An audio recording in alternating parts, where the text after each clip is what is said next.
है ना, क्योंकि अभी समय है और भी चीजें सीखने का मौका मिलेगा। डी ऑप्शन कह रहे हैं 49% लोग। Which of the following principle suggest that different body parts develop at different rates at various stages of development. यानी निम्न में से कौन सा नियम यह सुझाव देता है कि शरीर के विभिन्न अंग विकास के विभिन्न चरणों में भिन्न भिन्न दरों से विकसित होते हैं। मतलब जो शरीर के विभिन्न अंग हैं, चाहे वो हाथ हो, पैर हो, बाकी बॉडी पार्ट्स हमारे, सारे एक दर से नहीं विकसित होते। भिन्न अंग भिन्न चरणों में, यानी अलग अलग स्टेजेस में, डिफरेंट स्टेजेस में, डिफरेंट पेस पे डेवलप हो सकते हैं, डिफरेंट रेट पर डेवलप हो सकते हैं। क्योंकि डेवलपमेंट क्या है? डेवलपमेंट आपका एक ऐसी प्रक्रिया है जिसमें स्टेजेस जो हैं वो यूनिवर्सल हैं, बट रेट डिफरेंट हो सकता है, दर कम या ज्यादा अलग अलग लोगों में हो सकती है। अब ये डायरेक्शन का प्रिंसिपल है वैसे तो, लेकिन प्रिंसिपल ऑफ डायरेक्शन हमें कहीं लिखा हुआ नजर नहीं आ रहा। यूनिडायमेंशनल का तो मतलब ये होता है कि बिल्कुल सेम तरीके से सिंगल डायमेंशन है, कि विकास की सिर्फ एक ही दिशा है, जबकि ऐसा बिल्कुल भी सही नहीं है। विकास क्या है? मल्टी डायमेंशनल होता है। एक नंबर का क्वेश्चन है, हमें सिर्फ एक क्वेश्चन नहीं करना, उसके आसपास की सारी चीजें पता होनी चाहिए। ठीक है जी। तो मल्टी डायमेंशनल यानी बहुआयामी है। क्या है? बहुआयामी है विकास, ना कि यूनिडायमेंशनल। यूनि का मतलब होता है एक, सिंगल आयाम, सिंगल डायरेक्शन को यूनि कहते हैं, यूनिडायमेंशनल, जो कि सही नहीं होगा। ठीक है, इतनी बात, दिक्कत नहीं है कोई, होपफुली सभी कुछ सही है स्थिति। डेवलपमेंट इज यूनि डायरेक्शनल, यानी डेवलपमेंट क्या है? सिंगल डायरेक्शन में होता है, ये भी कहना गलत है। बात वही हो गई भाई, single dimension, single direction. Dimension कितनी है? 4, फिजिकल, कॉग्निटिव, सोशल, इमोशनल, ये मुख्य 4 डायमेंशंस है। तो डायरेक्शंस भी अलग हो सकती हैं, है ना। तो ये बात कहना भी गलत हो जाएगा। सिंगल डायरेक्शनल नहीं होता, मल्टी डायरेक्शनल, मल्टी डायमेंशनल चीज है। अलग अलग आयाम है, अलग अलग रेट पे या दिशाओं में चीजें जाती हैं। Development is a discontinuous process. मैंने आपको ये बताया था, अगर प्याजे नहीं लिखा है तो हम कॉन्टिन्यूअस मानते हैं, क्योंकि जो व्यक्ति स्टेजेस की बात करेगा वो डिसकंटिन्यूअस कह सकता है कि इस स्टेज में इतना होगा, इतना होगा। अदरवाइज नॉर्मली डेवलपमेंट क्या है? कॉन्टिन्यूअस प्रोसेस है। वूम्ब टू टूम्ब जाती है, गर्भ से कब्र तक जाती है। Direction of development is proximodistal and cephalocaudal. एकमात्र यही बात वैसे भी सही है। यदि आपको क्वेश्चन पढ़ के समझ में नहीं भी आया था, तब भी एक ऐसा क्वेश्चन था जिसमें 1 नंबर आप ले सकते थे। बाकी के 3 ऑप्शंस को एलिमिनेशन मेथड लगा करके, यानी एलिमिनेट करके, हटा करके बाकी के 3 ऑप्शंस, क्योंकि समझ में आ रहे हैं गलत हैं। एक आयामी नहीं हो सकता, एक दिशाई नहीं हो सकता विकास, असतत नहीं हो सकता। तो बात क्या हुई? बात हुई यहां पर विकास की दिशा अधोगामी एवं शीर्षगामी है। ये बात एकदम सही है कि पेस डिफरेंट होता है।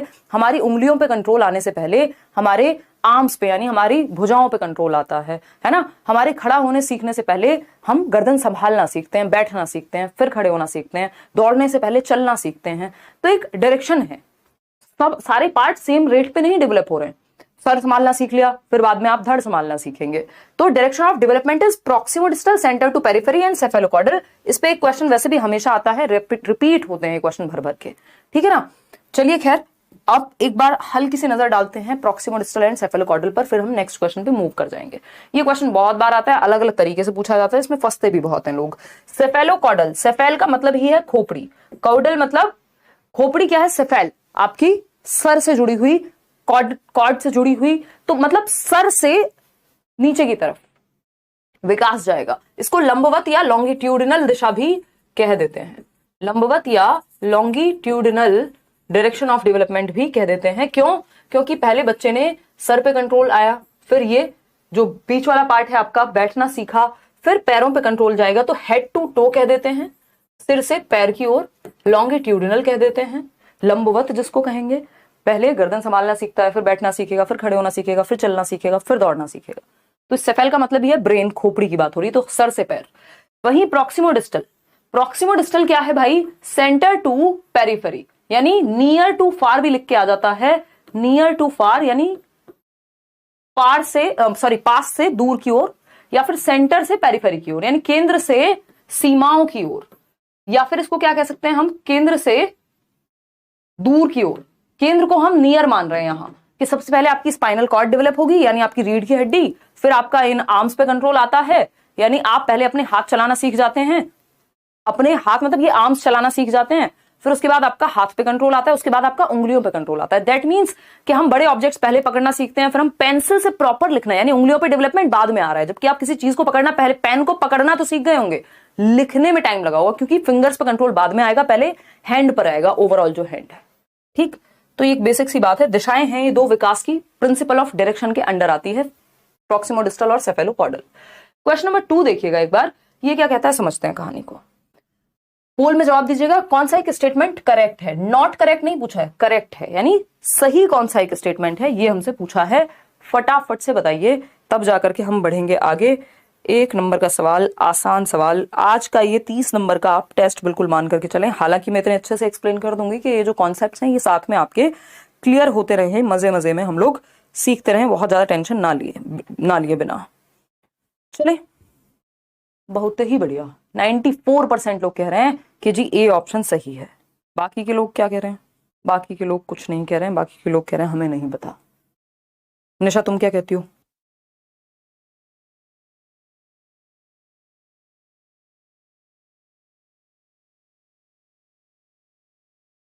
चलें आगे बढ़ें, समझते हैं कहानी क्या है।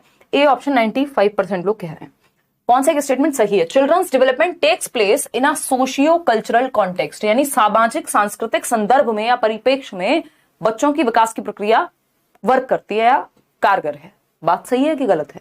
ये बात हम बहुत बार डिस्कस कर चुके हैं कि childhood is a social construct, मतलब बच्चे का बचपन भी इस बात से तय होगा वो किस समाज, किस संस्कृति से आ रहा है। आपके घर का बचपन जो है, आपके घर के बच्चे का, एक 11 साल का बच्चा खुद से काम करना तो छोड़िए, जो कि करना भी नहीं चाहिए, उसकी एज नहीं है, बट उसके बचपन में आप उसको दूध हाथ में दे रहे हैं, और वहीं एक 11 साल का बच्चा आपको रास्ते में बलून बेचता हुआ नजर आ जाएगा। दुर्भाग्य है ये, लेकिन उसके लिए बचपन कुछ और हो गया।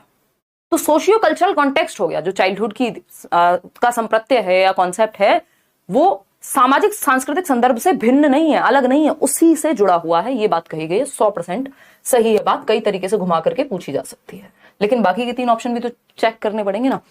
Childhood is a period that can be divided into 10 distinct stages. देखो यहां किसी का नाम नहीं लिखा कि रॉस ने 8 स्टेज दी हैं, फलाने ने 4 दी हैं, ऐसा कुछ नहीं लिखा ना। तो फिर 8 स्टेज में नहीं हम इन जनरल मानते। एनसीईआरटी साफ साफ 4 स्टेजेस के बारे में बात करती है।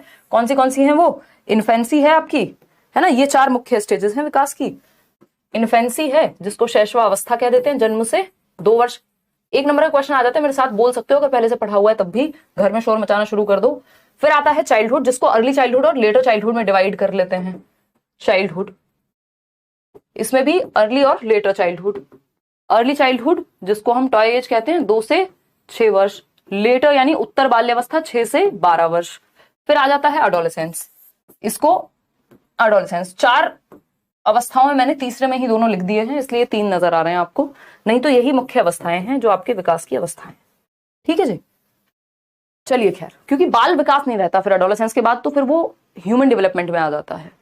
Children's thinking is not influenced by social interactions, यानी जिस समाज और जिस संस्कृति में हम इंटरेक्ट कर रहे हैं उससे बच्चों के विकास पे कोई प्रभाव नहीं पड़ता। ये कहना एकदम गलत होगा। जिस समाज और संस्कृति में आप रह रहे हैं, बच्चों के विकास पे उसका प्रभाव पड़ता है। वाइगोस्की भी साफ साफ कहते हैं।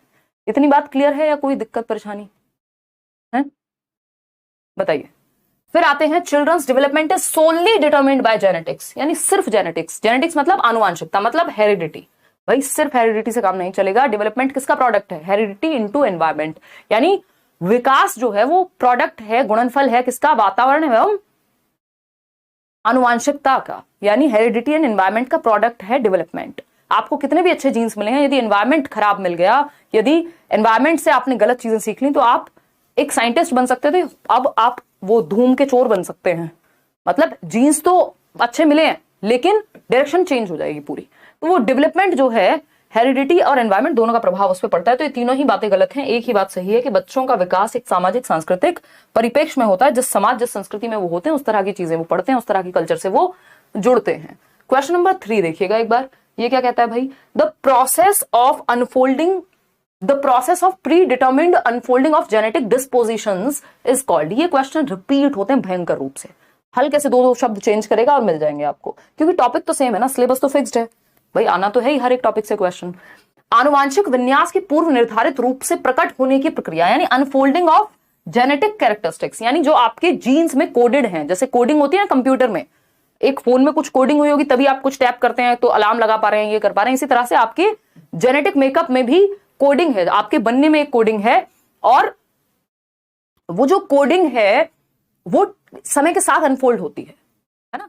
आप जिस समय पैदा होते हैं आपको साइकिल चलाने के लिए नहीं दी जा सकती, क्यों? क्योंकि अभी आप उतने मैच्योर नहीं है, अभी जेनेटिक कैरेक्टरिस्टिक्स अनफोल्ड नहीं हुए हैं अभी तक, आपके पैरों में वो जान नहीं है कि आप खड़े हो जाएं तुरंत, हाथ पैर हैं।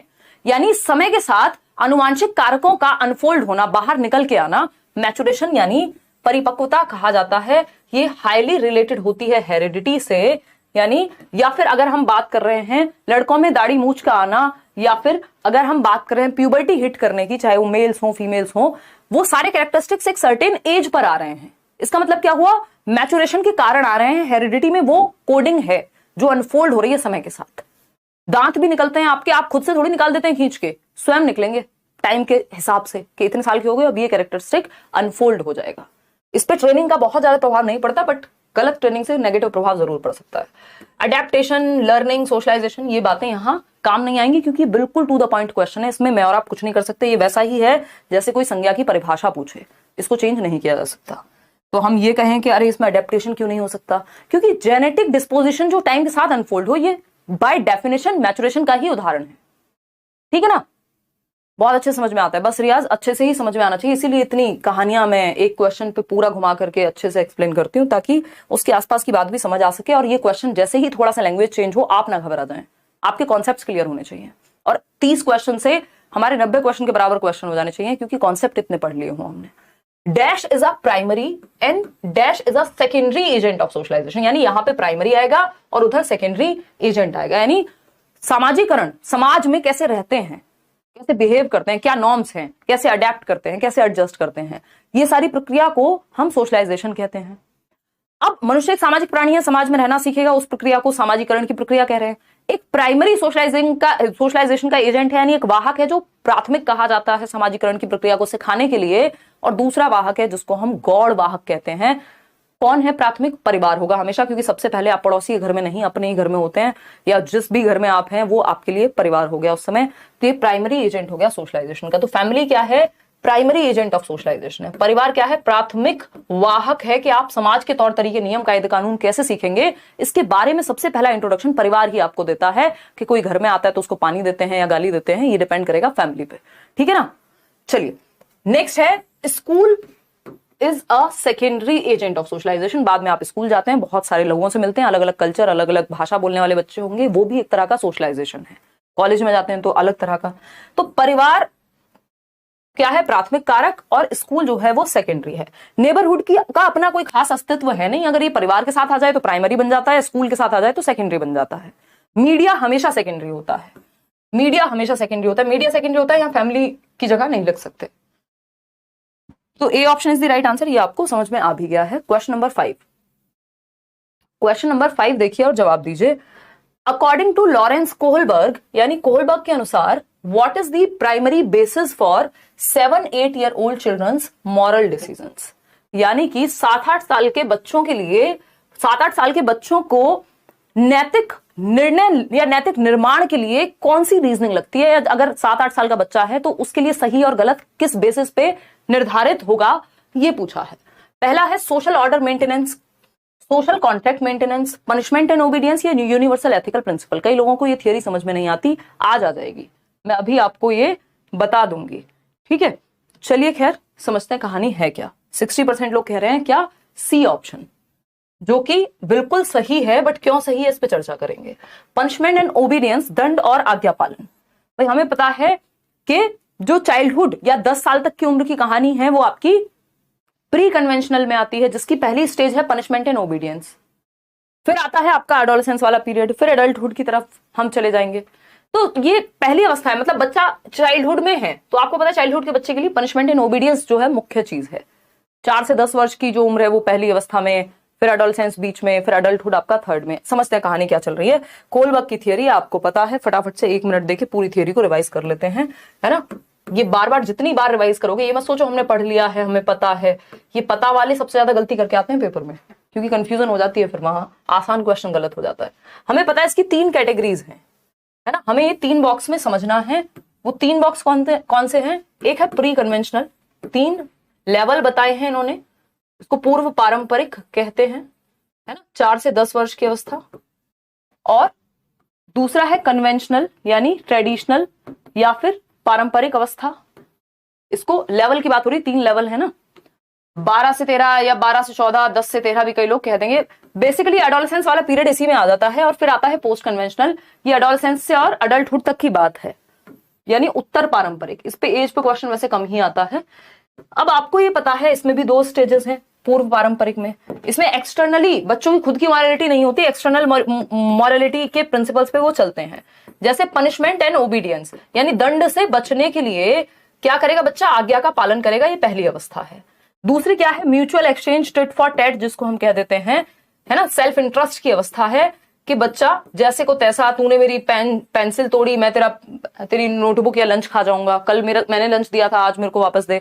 तो ये क्या है, tit for tat, mutual exchange second अवस्था है। फिर आता है third, good boy nice girl orientation, अच्छा लड़का अच्छी लड़की अभिविन्यास, मतलब माँ बाप तुम पे प्राउड महसूस करेंगे यदि तुम सच बोलोगे, वेरी गुड, शाबाश मेरे बच्चे, ये सब तारीफ जो है नाइस बॉय और गुड गर्ल में है। फिर आता है लॉ एंड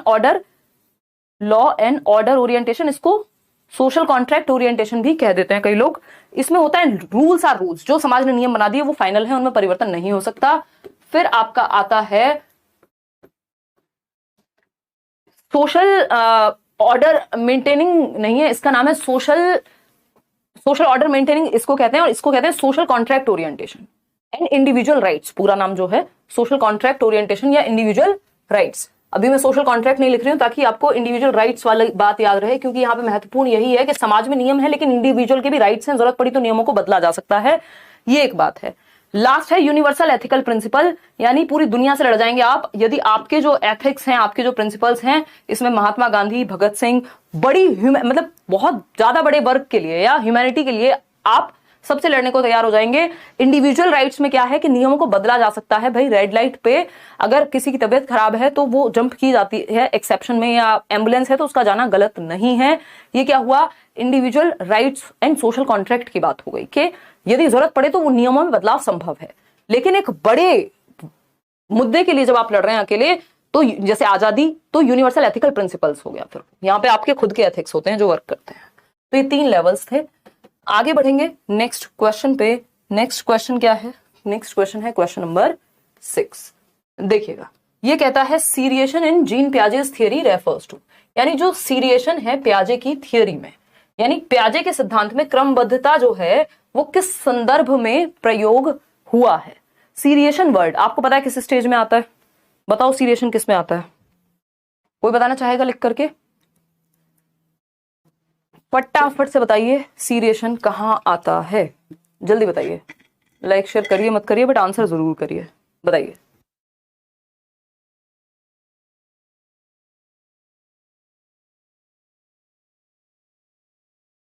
कॉन्क्रीट ऑपरेशनल, बहुत बढ़िया, ताली बता दीजिए अपने लिए। मम्मी से कहिए मम्मी दुनिया जीत ली है, कॉन्क्रीट ऑपरेशनल बता दिया आज। 7 से 11 वर्ष। मूर्त संक्रियात्मक अवस्था, CCS बताया था आपको, चौधरी चरण सिंह यूनिवर्सिटी नहीं। निमोनिक बताया था, कौन सा, कंजर्वेशन, क्लासिफिकेशन और सीरिएशन, ये तीनों गुण कॉन्क्रीट ऑपरेशनल में आ जाते हैं। हालांकि जो सबसे बेसिक बात है कि सबसे पहले जो वो शुरू कर देता है किसी एक कैरेक्टरिस्टिक के बेसिस पे सीरीज में लगाना, वो प्री ऑपरेशनल में शुरू हो जाता है, लेकिन वो वहां से आपसे इस तरह से क्वेश्चन कभी पूछेगा नहीं क्योंकि दुश्मनी नहीं है आपकी। अदरवाइज फिर भी आप एक्स्ट्रा में मैंने बता दिया है, ध्यान रख सकते हैं कि एक सिंगल, मतलब मान लो सिर्फ हाइट के बेस पे ही लगाना है, तो वो इसकी शुरुआत, ये वाले सीरिएशन की शुरुआत प्री ऑपरेशनल में ही हो जाती है, लेकिन प्रॉपर सीरिएशन अचीव आपका CCS जो है ये कॉन्क्रीट ऑपरेशनल में ही होता है।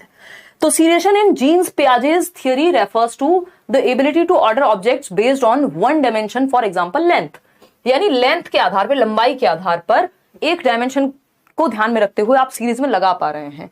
यानी ये हाइट में छोटा है, इससे बड़ा हाइट में ये मार्कर है, फिर सबसे बड़ा ये पेन है, तो ये क्या हुआ, सीरीज में लगाना सीख लिया आपने। या फिर कलर के आधार पे आपने बांटना सीख लिया, आधार पे, मतलब सीरीज में यही होता है, बढ़ते क्रम में, और वो क्लासिफिकेशन में चला जाएगा जो कलर के आधार वाली बात मैं कर रही हूं। यहां लेंथ वाइज रहेंगी चीजें, असेंडिंग डिसेंडिंग ऑर्डर में लगाना, ठीक है। तो ये बात तो एकदम सही है। द एबिलिटी, और वो भी मैंने आपको क्लासिफिकेशन का ही एग्जांपल दिया था कि प्रॉपर जो कई डायमेंशंस के आधार पे क्लासिफाई करना, वो कॉन्क्रीट में आता है। शुरुआत जो है उस क्लासिफिकेशन की वो हो जाती है प्री ऑपरेशनल में ही, सीरिएशन यहीं पे आएगा। तो ये ध्यान रखने वाली बात है कि अगर एक नंबर में पूछ रहा है तो आंसर इसका यही है, लेकिन शुरुआत पहले हो जाती है। तो इनकेस कभी आपको लगे कि कॉन्क्रीट ऑपरेशनल ऑप्शन में ही नहीं है, तब आप जा सकते हैं वहां।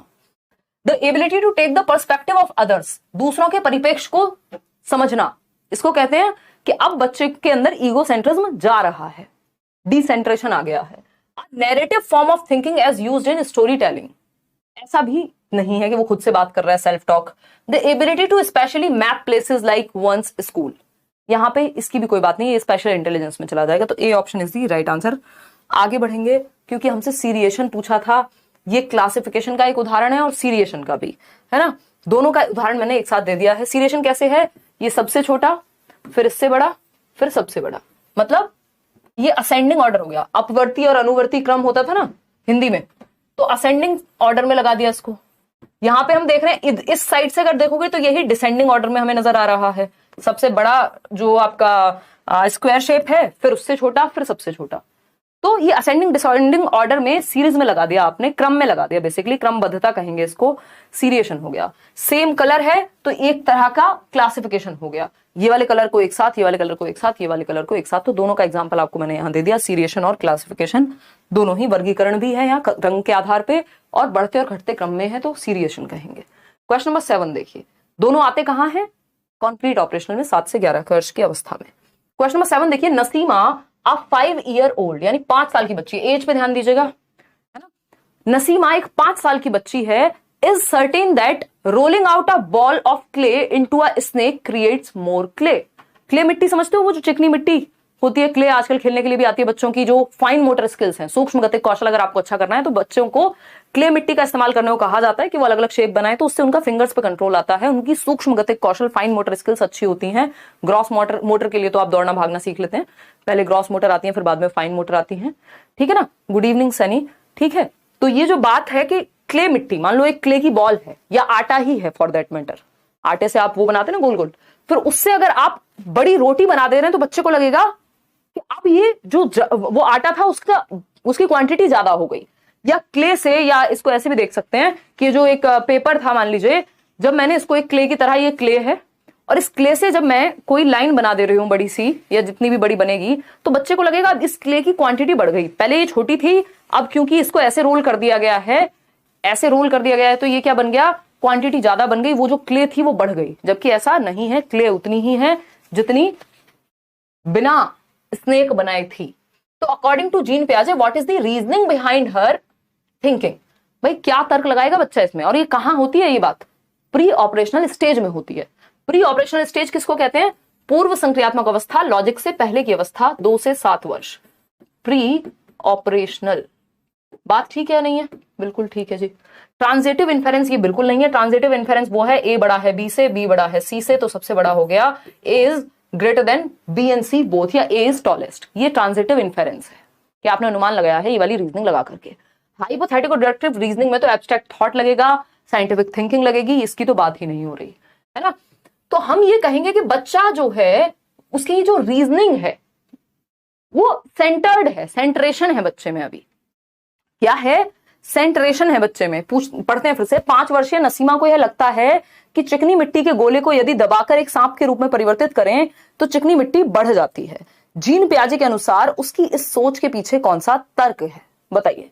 जीववाद नहीं है इसका उत्तर। बच्ची ने स्नेक को रियल नहीं समझ लिया है, सजीव नहीं समझ रही है वो।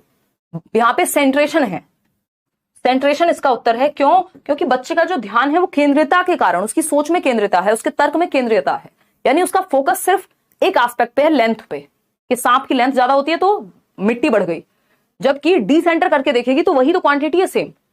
तो सेंट्रेशन की वजह से ईगो सेंट्रिक रहता है बच्चा, या रिवर्सिबिलिटी, वो कंजर्वेशन नहीं आ पाता, जो माउंटेन वाला एक्सपेरिमेंट था पियाजे का, तो उसको लग रहा है शेप और साइज के बदलने से क्वांटिटी में भी परिवर्तन आ गया। तो लैक ऑफ कंजर्वेशन भी सेंट्रेशन यानी केंद्रीयकरण की वजह से ही होता है, क्योंकि बच्चे का पूरा ध्यान उसकी हाइट पे किसी चीज की सेंटर्ड है, लेंथ पे उस सांप की सेंटर्ड है, ये नहीं देख रहा कि क्वांटिटी तो सेम ही है भाई, यहां पे भी वही क्वांटिटी यूज हुई है। आगे बढ़ेंगे, क्वेश्चन नंबर 8 देखिएगा, फटाफट से समझते हैं। क्वेश्चन नंबर 8 कहता है, लेव Vygotsky offered a theory of cognitive development along the principle of, यानी वाइगोस्की ने किस सिद्धांत को ध्यान में रख करके अपने संज्ञानात्मक विकास का सिद्धांत दिया। ये प्रिंसिपल ऑफ, ये आपके पेपर में ही गलती होगी, ये प्रिंसिपल प्रधानाचार्य वाला नहीं, ये सिद्धांत वाला प्रिंसिपल होगा, PLE वाला, ना कि AL वाला, ठीक है जी। ए कह रहे हैं 94% लोग, बहुत ही बढ़िया। सही जवाब, हाँ जी मैडम सही कह रहे हैं, आप कह रहे हैं तो सही ही कह रहे होंगे। नहीं, बताइए बताइए, नहीं कह रहे होंगे क्या सही? चलिए देखते हैं कहानी है क्या। अगर हम बात करें तो ये है कि जो प्रिंसिपल है यहाँ पर, जो वाइगॉस्की की थियरी है, उनका संज्ञानात्मक विकास का सिद्धांत है, उस थियरी का नाम ही है सोशियो कल्चरल अप्रोच। आपको मैंने बैच में भी बताया था थियरी पढ़ाते हुए, यूट्यूब पे भी कभी ना कभी तो बताया होगा। सोसाइटी, कल्चर, लैंग्वेज, जिसमें ये तीन चीजें महत्वपूर्ण हैं, बीपीएल कार्ड की तरह वाइगॉस्की चलाते हैं एससीएल कार्ड। समाज, संस्कृति, लैंग्वेज, ये तीन चीजें महत्वपूर्ण हैं उनकी थियरी में। तो इनका जो सिद्धांत है कि बच्चे का संज्ञान, उसकी समझ जो बनती है वो सोशल कंस्ट्रक्टिविज्म के अंदर आता है। यानी वाइगॉस्की क्या है, सोशियो कंस्ट्रक्टिविस्ट हैं, सामाजिक रचनावादी हैं, जो ये मानते हैं कि बच्चा समाज और संस्कृति के साथ अंतः क्रिया करके, इंटरेक्शन करके अपने दिमाग की समझ को बनाता है। जबकि पियाजे क्या है, रेडिकल कंस्ट्रक्टिविस्ट हैं, उग्र रचनावादी हैं। उग्र कौन होते हैं, जो होल बच्चे की एक्टिविटी पे फोकस कर रहे हैं, वो समाज के साथ इंटरेक्शन पे उतना फोकस नहीं कर रहे। कौन, पियाजे। जबकि वाइगॉस्की सामाजिक रचनावादी है, क्योंकि समाज के साथ इंटरेक्ट करके बच्चा स्कूल जाएगा, चार बच्चों से मिलेगा, अपनी समझ बनाएगा, या आसपास की चीजों में होगा। बाकी तीनों तो बच्चे को उस तरह से एक्टिव रखते ही नहीं है, चाहे वो बिहेवियरिज्म हो। साइको एनालिसिस का पर्पज ही डिफरेंट है, बच्चे को कोई फ्रस्ट्रेशन है, जो भी साइकोलॉजिकल प्रॉब्लम्स हैं वो सब उससे जुड़ जाती है। यूनिवर्सलिज्म एज सच हम पढ़ते ही नहीं है। क्वेश्चन नंबर 9 देखिएगा, क्या है क्वेश्चन नंबर 9 और जवाब दीजिएगा। मिडिल चाइल्डहुड की एज अर्ली चाइल्डहुड और लेटर चाइल्डहुड दोनों के बीच से निकलती है। आप कुछ हद तक ये कह सकते हो कि लेटर चाइल्डहुड वाली एज मिडिल चाइल्डहुड में मिल जाती है। फॉर एग्जाम्पल, भाई अर्ली चाइल्डहुड होता है 2 से 6 वर्ष, लेटर चाइल्डहुड होता है 6 से 12 वर्ष, दोनों के बीच से निकाल लो 5 से 7 वर्ष, 5 से 8 वर्ष, ये आ जाती है मिडिल चाइल्डहुड निकल के। अलग से मिडिल चाइल्डहुड एनसीईआरटी वगैरह नहीं देते, बट वहीं से निकाल लेनी है। और रेयर ही कभी क्वेश्चन आता है सीटेट में, तो कभी रेयर ही आएगा। दोनों के बीच की अवस्था आ जाती है मिडिल चाइल्डहुड, अलग से कोई अलग से स्टेज ऐसी नहीं है। स्पेशली कई राइटर्स देते हैं, वो मैं बैचेस में कराती भी हूँ, बट सीटेट के लेवल पे आपको अलग से उसको पढ़ने की जरूरत नहीं है। Which of the following is the term used by Lev Vygotsky to describe child's act of speaking to herself? यानी बच्चे का खुद से बोलने की क्रिया को क्या कहेंगे? मैं खुद से बात कर रही हूँ यार हिमांशी, आज तो ठीक से काम नहीं किया, कल क्लास की छुट्टी हो गई थी, ये हो गया था, अच्छा ऐसे कर लेंगे यार, इस सैटरडे यहाँ जाना है, कल सुबह वहां जाना है, क्यों बताऊं कहाँ जाना है। ये क्या है, खुद से बोल रही हूं मैं, इसको प्राइवेट टॉक कहते हैं। मतलब मैं अपने एक्शंस को गाइड करने की कोशिश कर रही हूँ कि कल हम ये सब्जेक्ट कर लेंगे, परसों ये कर लेंगे, खुद से बातें। अब ये जो खुद से बातें हैं, इसको प्राइवेट टॉक कहते हैं। कौन, वाइगॉस्की। ठीक है, क्लियर है? ईद का चांद हो गई है, नेहा पूछ रही हैं आपके बारे में कमेंट में। देखिए, लेव वाइगॉस्की ने बच्चे के स्वयं से संवाद को, यानी खुद से बात करने को, सेल्फ टॉक को क्या कहा है, प्राइवेट स्पीच। प्राइवेट स्पीच, निजी संवाद, निज वाक कहेंगे इसको। टॉक अलाउड नहीं है, ये सेल्फ टॉक है। टॉक अलाउड हो सकता है मैं जोर जोर से बोल के निशा से बात करूं, लेकिन जब मैं खुद से बात कर रही हूं वो प्राइवेट स्पीच है। ठीक है ना, बात क्लियर है या नहीं है? हाँ, ये कोई स्कैप फोल्डिंग भी कह रहा है, अभिलाषा सही कह रहे हो। स्कैप फोल्डिंग वाले कौन है, कहां से आते हैं ये लोग हैं? स्कैप फोल्डिंग होता है टेम्परेरी हेल्प। अभी कल परसों हम बैच में पढ़ भी रहे थे ना, ये कल तो क्लास नहीं हुई खैर, और आज भी नहीं हुई है, फ्राइडे नहीं मंडे पढ़ रहे थे। टेम्परेरी हेल्प होती है स्कैप फोल्डिंग। स्कैप फोल्डिंग खुद से बात करना नहीं होता है। स्कैप फोल्डिंग खुद से बात करके आप खुद को दे रहे होंगे, वो एक डिफरेंट कहानी हो गई। ठीक है ना, जब आप सेल्फ डायरेक्शन देता है बच्चा, अपने सेल्फ रेगुलेशन करता है, ये भी क्वेश्चन आता है, स्व निर्देशन देता है बच्चा खुद को, या स्व नियमन करता है प्राइवेट स्पीच करके, 3 से 6 वर्ष की अवस्था में ये होती है ना। कौन कहते हैं, वाइगॉस्की। ईगोसेंट्रिज्म या ईगोसेंट्रिक टॉक इसी को कह देंगे, लेकिन पियाजे की भाषा में। चलिए खैर आगे बढ़ते हैं, समझते हैं कहानी है क्या। टॉक अलाउड तो जोर से बोल के बात करना किसी से भी हो सकता है, खुद से ही थोड़ी होगा। क्वेश्चन नंबर 10 देखिए और पोल में जवाब दीजिए। विच of the following कैरेक्टराइजेज a progressive classroom? यानी कि एक प्रगतिशील कक्षा की निम्न में से कौन सी विशेषता है? प्रगतिशील कक्षा, प्रगतिशील का मतलब है जो प्रगति की ओर है, जो आगे बढ़ने की ओर है, जो बेहतरी की ओर है। तो पहला ऑप्शन है focus on drill and practice. मैंने आपको बताया हुआ है ड्रिल और प्रैक्टिस कोई खास अच्छी नहीं होती आपके पेपर के अनुसार, क्योंकि ड्रिल एंड प्रैक्टिस में इतना रेपिटेशन है। रेपिटेशन या पुनरावृत्ति कुछ चीजों में तो ठीक होती है, लेकिन बार बार रट्टे लगाने जैसा बन जाता है, फिर ये रोट लर्निंग की तरफ चला जाता है। 2 एकम 2, 2 दूनी 4, बस रटते रहो, समझने पे फोकस यहाँ कम हो जाता है। तो ड्रिल एंड प्रैक्टिस को उतना पॉजिटिव यहाँ नहीं मानते, और स्पेशली प्रोग्रेसिव एजुकेशन का तो ये हिस्सा नहीं है। ये बिहेवियरिज्म में या व्यवहारवाद में कुछ हद तक आ सकता है, जहां कुछ चीजों में रिपीट करने को ज्यादा कहा जाता है। एबिलिटी बेस्ड फिक्स्ड सेग्रीगेशन, बच्चे को अलग थलग नहीं किया जाता, और एबिलिटी बेस्ड ग्रुपिंग उतनी अच्छी नहीं मानी जाती कि जो फर्स्ट आने वाले बच्चे उनको एक साथ रख दो, थर्ड वालों को एक साथ रख दो, सेक्शन बना दिए जाते हैं, तो इसको बहुत बढ़िया नहीं माना जाता, बहुत जरूरत पड़ने पे करनी पड़ती है। और उसमें भी मिक्स्ड एबिलिटी करनी चाहिए, अलग अलग तरह के बच्चों को एक ग्रुप में रखना चाहिए, ना कि सिर्फ एक तरह के बच्चों को। कोलैबोरेटिव लर्निंग, ये बात कुछ अच्छी कही। प्रोग्रेसिव का मतलब ये है हम आगे बढ़ रहे हैं किसके साथ, समाज के साथ, लोगों के साथ। तो कोलैबोरेटिव, कोऑपरेटिव, असिस्टिव लर्निंग या फिर डिस्कवरी लर्निंग, जहां बच्चा एक्टिव है, प्रेजेंट लाइफ के लिए सोशल प्रॉब्लम्स को सॉल्व करने का तरीका सीखना, ये सब जॉन डुई की बात हो रही है। सहयोगिता पूर्ण अधिगम, यानी बच्चे ग्रुप में सीख रहे हैं और एक दूसरे को सपोर्ट कर रहे हैं, कोऑपरेट कर रहे हैं। इस पे हम चर्चा कर चुके हैं, क्लास अलग से ली थी मैंने इस पे। Use of rewards and punishment, जी नहीं, रिवॉर्ड पनिशमेंट का यूज अच्छा नहीं माना जाता। चाइल्ड सेंटर्ड अप्रोच में हमने ये बात पढ़ी थी, आपको याद होगा, प्रोग्रेसिव एजुकेशन की बात जब की थी, 2-4 क्लास पहले यूट्यूब पे क्वेश्चन किए थे। चलिए खैर आगे बढ़ते हैं क्वेश्चन नंबर 11 पर। क्या कहता है क्वेश्चन नंबर 11? क्वेश्चन नंबर 11 कहता है a child has the ability to understand the intentions and desires of others, यानी एक बच्चे में क्षमता है कि वो दूसरों की इच्छाओं को, दूसरों की इंटेंशंस को, कि कोई व्यक्ति आपको पागल बनाने की इंटेंशन से आ रहा है, ये आप समझ पाए। आज बहुत मस्का लग रहा है जब आप पिताजी को या माताजी को बहुत ही एकदम प्रेम में, भाव में, अरे मम्मी चाय चाहिए, अभी लेके आती हूँ, है ना, मम्मी पानी चाहिए, आज मम्मी घर का सारा काम मैं करूंगी, आज खाना मैं बनाऊंगी, मेरी मम्मी बहुत थकी हुई रहती है। ये क्या है? ये बकैती है पहले तो, और दूसरा मम्मी को ये समझ आ जाती है कि बेटा क्या चाहिए बता दो। या पिताजी के केस में भी ऐसा ही हो सकता है ना, कि क्या चाहिए बता दो, तो फिर आप कहेंगे अच्छा वो चाहिए था, एक नया फोन आया था, नया फोन लेना था, ये वो दुनिया भर की बातें। तो ये क्या है, आप दूसरों के इंटेंशन और डिजायर्स को यदि समझने में अच्छे हैं तो ये इंटरपर्सनल इंटेलिजेंस है, ठीक है ना, इंटरपर्सनल इंटेलिजेंस है। निशा ये अक्सर करती है इसलिए उसको बहुत हंसी आ रही है। तो अंतराव्यक्तिक बुद्धि, अंतःव्यक्तिक होती है स्वयं को जानने वाली। हिंदी में इसकी गड़बड़ होती रहती है, इसमें राइटिंग मिस्टेक होती रहती है, लोग कभी अंतर लिख देते हैं, कभी अंतः लिख देते हैं, बट इंग्लिश में इसको जरूर देख लीजिएगा, ठीक है ना बात। मैम ऐड आ रहा है, जी लेने दो यार, यूट्यूब को कुछ तो कमा लेने दो, और कुछ हम तक भी आ जाने दो, है।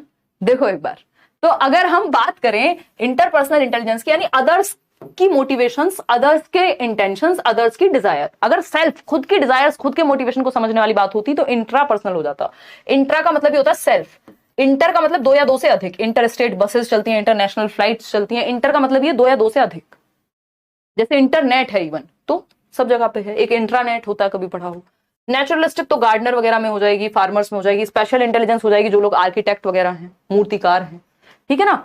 चलिए आगे बढ़े, बात ठीक है,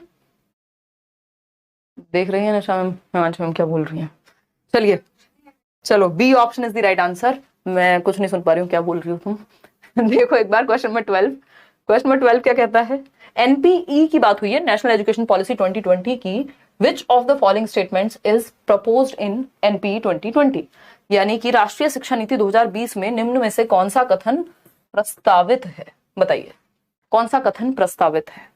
Being educated in one's mother tongue is detrimental to educational and technological advancements. अब कुछ लोग इतनी जल्दी में रहते हैं, उनको हर चीज का शॉर्टकट चाहिए। अब वो मदर टंग तक पढ़ के ही सही लगा देंगे उत्तर को, कि मदर टंग की बात हो रही है, सही है बात, जबकि मदर टंग का नेक्स्ट ही वर्ड लिखा हुआ है डेट्रीमेंटल। डेट्रीमेंटल होता है रुकावट है, तो अपनी मातृभाषा में शिक्षित होना शैक्षिक और प्रौद्योगिक उन्नति में बाधक है। डेट्रीमेंटल नहीं हो सकता मदर टंग का यूज कभी भी, ये आपको आगे बढ़ाने के लिए अच्छा है, रुकावट नहीं है। तो इसलिए आपको पूरा पढ़ के समझना जरूरी है सीडीपी में लैंग्वेज को। फिर आता है B option, schools should encourage children to learn and speak English as their first language. क्यों भाई, इंग्लिश क्यों होनी चाहिए फर्स्ट लैंग्वेज? हमेशा हम कहेंगे मदर टंग होनी चाहिए, मातृभाषा बच्चे की, है ना। तो ये बात भी गलत हो गई। फिर आता है multilingualism has great cognitive benefits for young children. ये बात सही है, और ये इस बार जो अभी 2023 में पेपर हुआ उनमें भी रिपीट हुआ है, जबकि 2022 वाला एक सेट में आपको करा रही हूं, अभी भरपूर रिपीट होते हैं क्वेश्चंस। इसीलिए कह रही हूं कि सिर्फ प्रीवियस ईयर अच्छे से कर लिया आपने, पिछले 2 साल का भी, तो काम बन गया। बाल विद्यार्थियों के लिए बहुभाषी होने के उच्च संज्ञानात्मक लाभ है। ये रिसर्च भी कहती है कि जिन लोगों को 2 या 2 से अधिक भाषाएं आती हैं, या वो क्लासरूम जो मल्टीलिंगुअल है, जहां कई भाषाएं बोलने वाले बच्चे हैं, एक दूसरे से बहुत कुछ सीखेंगे और समझ भी उनकी बेहतर होगी, संज्ञानात्मक क्षमता उनकी बेहतर होगी। फिर आता है D option, bilingual approach confuses students and hampers learning. ये बात जो है गलत है कि द्विभाषीय उपागम विद्यार्थियों में उलझन पैदा करता है, ये बात गलत है। हम बाधा की तरह नहीं देखते, एक संसाधन की तरह देखते हैं बहुभाषिता को। मल्टीलिंगुअलिज्म इज अ रिसोर्स, यानी बहुभाषिकता एक संसाधन है। ये आपके हिंदी और इंग्लिश की पेडागोजी में एक टॉपिक भी है, ठीक है ना। हाँ, ये बात बिल्कुल सही कह रहे हैं तालेब कह रहे हैं कि भाई लोग और भाई लोगों की बहनों लाइक भी कर दिया करो। कितनी प्यारी बात है। इतनी चिंता आपने की है पढ़ाई की या किसी और चीज की जितनी तालेब ने आज लाइक की है। बहुत बढ़िया तालेब, है ना। समझ नहीं आ रहा कि मजाक उड़ा रही हूँ कि तारीफ कर रही हूँ। ऐसी ही तारीफ करनी चाहिए। मजाक नहीं उड़ा रही हूँ, तारीफ कर रही हूँ। देखिए ये बहुत ही प्यारा सा क्वेश्चन 1 नंबर में आना ही है। जेंडर पे मैं करा भी चुकी हूँ ये टॉपिक आपके यूट्यूब पे भी। देखिएगा क्वेश्चन नंबर 13 क्या कहता है भाई, जेंडर रोल्स यानी जेंडर भूमिकाएं या लिंग भूमिकाएं, हिंदी में कुछ भी लिख सकता है दोनों ही। Gender roles are learned behaviour, innate behaviour, biological constructions या जेनेटिकली डिटरमिन्ड कंस्ट्रक्शंस। मतलब क्या है बताइए। ये कैसी तारीफ है दीक्षा कह रही है।